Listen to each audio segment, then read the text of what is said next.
Hi third graders! Today we're starting a brand new book. It's called George's Marvelous Medicines by Roald Dahl.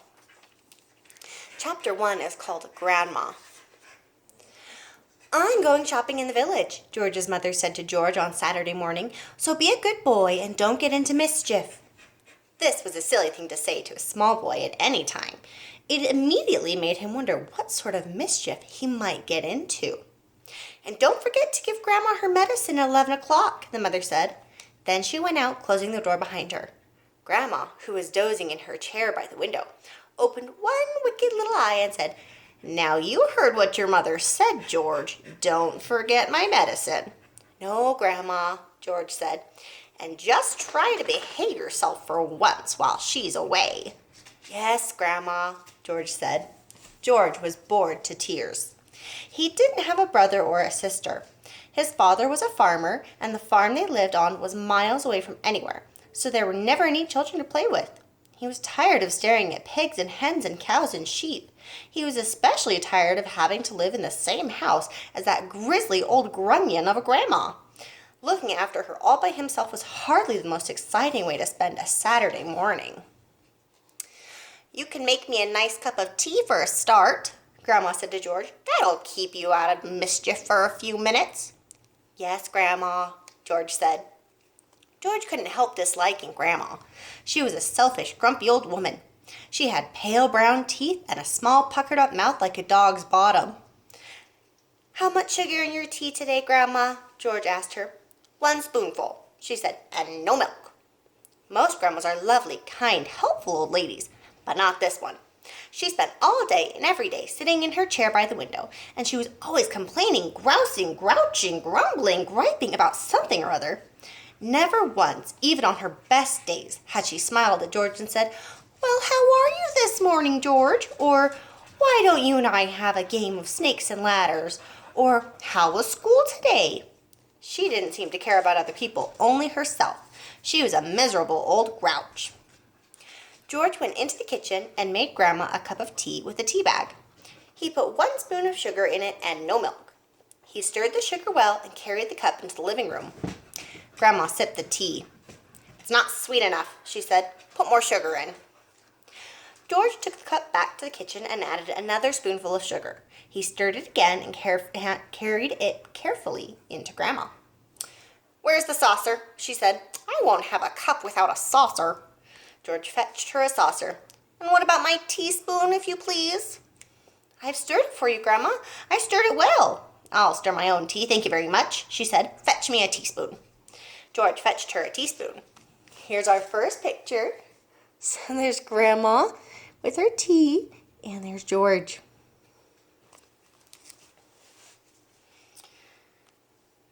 When George's mother or father was home, Grandma never ordered George about like this. It was only when she had him on her own that she began treating him badly. "You know what's the matter with you?" the old woman said, staring at George over the rim of the teacup with those bright, wicked little eyes. "You're growing too fast. Boys who grow too fast become stupid and lazy." "But I can't help it if I'm growing fast, Grandma," George said. "Of course you can," she snapped. "Growing's a nasty, childish habit." "But we have to grow, Grandma. If we didn't grow, we'd never be grown-ups." "Rubbish, boy, rubbish," she said. "Look at me. Am I growing? Certainly not." "But you did once, Grandma." "Only very little," the old woman answered. "I gave up growing when I was extremely small, along with all that other nasty childish habits like laziness and disobedience and greed and sloppiness and untidiness and stupidity. You haven't given up any of those things, have you?" "I'm still only a little boy, Grandma." "You're 8 years old," she snorted. "That's old enough to know better. If you don't stop growing soon, it'll be too late." "Too late for what, Grandma?" "It's ridiculous," she went on. "You're nearly as tall as me already." George took a good look at Grandma. She certainly was a very tiny person. Her legs were so short she had to have a footstool to put her feet on, and her head only came halfway up to the back of the armchair. "Daddy says it's fine for a man to be tall," George said. "Don't listen to your daddy," Grandma said. "Listen to me." "But how do I stop myself growing?" George asked her. "Eat less chocolate," Grandma said. "Does chocolate make you grow?" "It makes you grow the wrong way," she snapped. "Up instead of down." Grandma sipped some tea, but never took her eyes from the little boy who stood before her. "Never grow up," she said. always down. Yes, Grandma. And stop eating chocolate. Eat cabbage instead. Cabbage? Oh, no, I don't like cabbage, George said. It's not what you like or what you don't like, Grandma snapped. It's what's good for you that counts. From now on, you must eat cabbage 3 times a day, mountains of cabbage. And if it's got caterpillars in it, so much the better. Here she is trying to convince George now to eat cabbage with caterpillars in it. Ouch, George said. Caterpillars give you brains, the old woman said. Mummy washes them down the sink, George said. Mummy's as stupid as you are, Grandma said. Cabbage doesn't taste anything without a few boiled caterpillars in it. Slugs, too. Not slugs, George cried out. I couldn't eat slugs.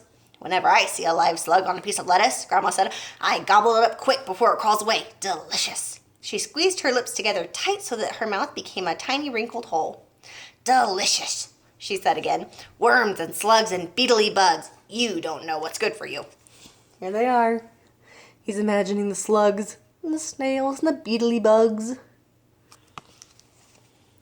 You're joking, Grandma. I never joke, she said. Beetles are perhaps the best of all. They go crunch. Grandma, that's beastly! The old hag grinned, showing those pale brown teeth. Sometimes, if you're lucky, she said, you get a beetle inside the stem of a stick of celery.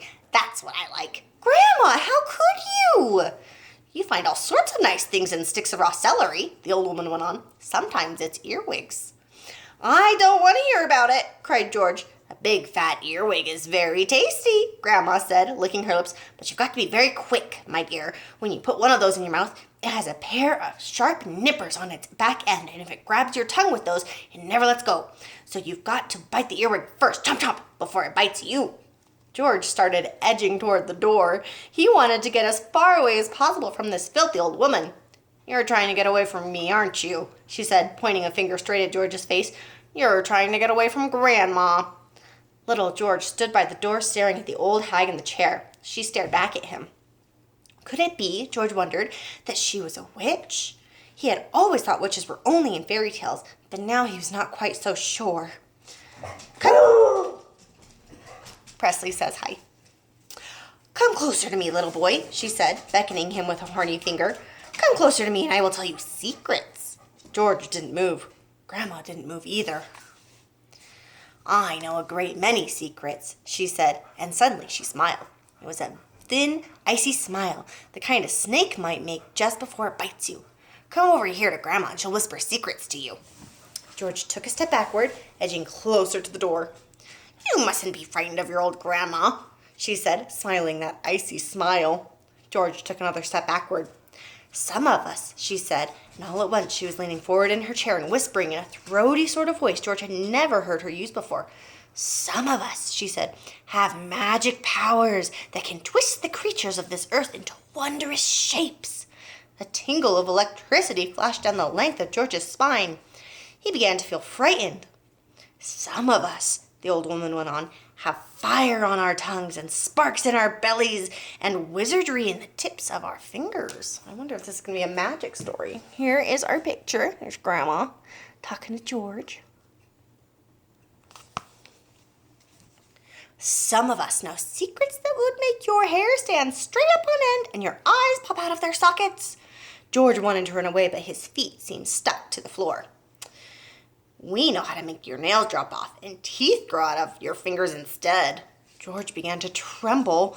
It was her face that frightened him most of all. The frosty smile, the brilliant unblinking eyes. We know how to have you wake up in the morning with a long tail coming out from behind you. Grandma, he cried out, stop. We know secrets, my dear, about dark places where dark things live and squirm and slither all over each other. George made a dive for the door. It doesn't matter how far you run, he heard her saying. You won't ever get away. George ran into the kitchen, slamming the door behind him. There he is. He got away. We'll see what he decides to do next. Let's see if we have enough time for the next one. I think we do. Chapter 2, The Marvelous Plan. George sat himself down on the table in the kitchen. He was shaking a little. Oh, how he hated Grandma. He really hated that horrid old witchy woman, and all of a sudden he had a tremendous urge to do something about her. Something whopping, something absolutely terrific, a real shocker. A sort of explosion. He wanted to blow away the witchy smell that hung about her in the next room. He may have been only 8 years old, but he was a brave little boy. He was ready to take this old woman on. I'm not going to be frightened by her, he said softly to himself. But he was frightened, and that's why he wanted suddenly to explode her away. Well, not quite away, but he did want to shake the old woman up a bit. Very well then, what should it be, this whopping, terrific, exploding shocker for Grandma? He would have liked to put a firecracker under her chair, but he didn't have one. He would have liked to put a long green snake down the back of her dress, but he didn't have a long green snake.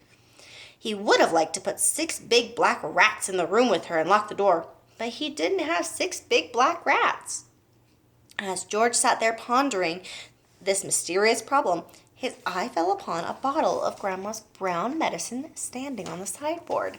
Here's our picture. We have about 3 pictures here. So there's George thinking about an explosion under her rocking chair, George thinking about putting a green snake in her trousers, and George thinking about those 6 black rats that he'd like to put in the room with her. But he doesn't have any of those things. Let's see what he does. Now he's looking at the medicine. Rotten stuff it seemed to be. 4 times a day, a large spoonful of it was shoveled into her mouth, and it didn't do her the slightest bit of good. She was always just as horrid after she'd had it as she'd been before. The whole point of medicine surely was to make a person better. If it didn't do that, then it was quite useless. So-ho, thought George suddenly. Aha, ho-hum, I know exactly what I'll do. I shall make her a new medicine, one that is so strong and so fierce and so fantastic it will either cure her completely or blow off the top of her head. I'll make her a magic medicine, a medicine no doctor in the world has ever made before. George looked at the kitchen clock. It said 10:05. There was nearly an hour left before Grandma's next dose was due at 11. Here we go then, cried George, jumping up from a table. A magic medicine it shall be. Here's a little song. So give me a bug and a jumping flea, give me 2 snails and lizards 3, and a slimy squiggler from the sea, and the poisonous sting of a bumblebee, and the juice from the fruit of the jube tree, and the powdered bone of a wombat's knee, and 100 other things as well, each with a rather nasty smell. I'll stir them up, I'll boil them long, a tough, a mixture strong. And then, hi-ho, and down it goes. A nice big spoonful, hold your nose. Just gulp it down and have no fear. How do you like it, Granny dear? Will she go pop? Will she explode? Will she go flying down the road? Will she go poof in a puff of smoke? Start fizzling like a can of Coke? Who knows? Not I. Let's wait and see. I'm glad it's neither you nor me. Oh, Grandma, if you only knew what I have got in store for you. All right, here's George. He's got a plan. He's going to switch up her medicine with something magical. We don't know what it's going to be yet. We will find out tomorrow. Chapter 3, George begins to make the medicine. Okay, I'll see you guys then. Bye.